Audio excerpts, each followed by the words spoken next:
अख्तरुल इमाम अपना पक्ष रखे, 1 मिनट। महोदय कुछ कर्म फरमाई हो। महोदय आपने बजट पर मुझे बोलने की इजाजत दी है, मैं आपका शुक्रिया अदा करता हूं। इसमें कोई शक नहीं है कि बिहार ने पिछले 10-15 सालों में तरक्की की है, लेकिन बिहार की सरकार ने इंसाफ के साथ तरक्की का दावा किया है, यह गलत है। 2005-06 में पहली बार आया तो 25,000 करोड़ का बजट था, आज 2,61,000 करोड़ का बजट है, इससे इनकार नहीं किया जा सकता। लेकिन इंसाफ की जरूरत है। सीमांचल विकास आयोग बनाने का वादा इसी इंसाफ के तहत माननीय उप मुख्यमंत्री ने किया था, वो पूरा नहीं हुआ। गंगा पर पुल बने, लेकिन महानंदा के आजा, सिल्ला, अभयपुर, कुट्टी, भयंकरद्वारी, निश्चितपुर, छतरघाट, कनकई के मटियारी, तालबाड़ी, बकड़ा घाट, बलवा घाट पर आज तक पुल नहीं बन सका है। परमान के बकड़ा घाट और बलवा घाट पर पुल नहीं बन सका है। आरडब्ल्यूडी का बजट बढ़ा है। महोदय, मैं निवेदन करता हूं कि रसैली और खाड़ी का पुल पिछले 10 सालों से अधूरा पड़ा है, उसको पूरा किया जाए।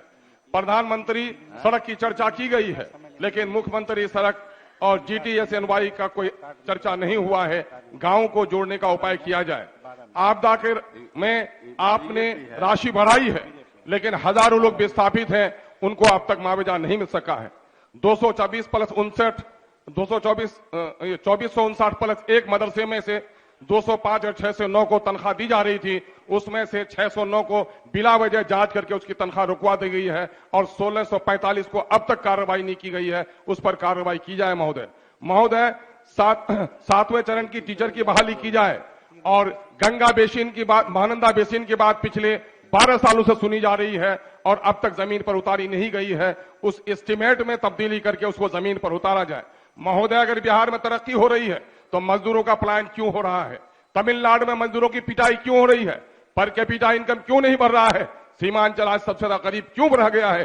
सीमांचल के सैलाब की तबाही से निकालने का कोई उपाय क्यों नहीं हो रहा है? महोदय, दर्द की बात कर रहा हूं महोदय, एक बात करके मैं आपसे जुदा हो जाऊंगा महोदय, कि मैं सरकार से निवेदन करता हूं कि इंसाफ के साथ तरक्की का आपने दावा किया है तो इसी सदन के लिए कमेटी बनाइए और सीमांचल के साथ जो नाइंसाफी हुई है पिछले 75 सालों से, उसका इंसाफ दिलाइए। संवेदनशील सरकार से ये हम आशा ही नहीं, उम्मीद करते हैं। राज्यपाल के अभिभाषण में भी नहीं और बजट में भी कहीं इशारा नहीं मिल रहा है कि सीमांचल को उसका हक मिलेगा। आपसे विनती करते हैं महोदय कि आप इस मामले में सरकार को सुझाव जरूर देंगे। बहुत बहुत धन्यवाद।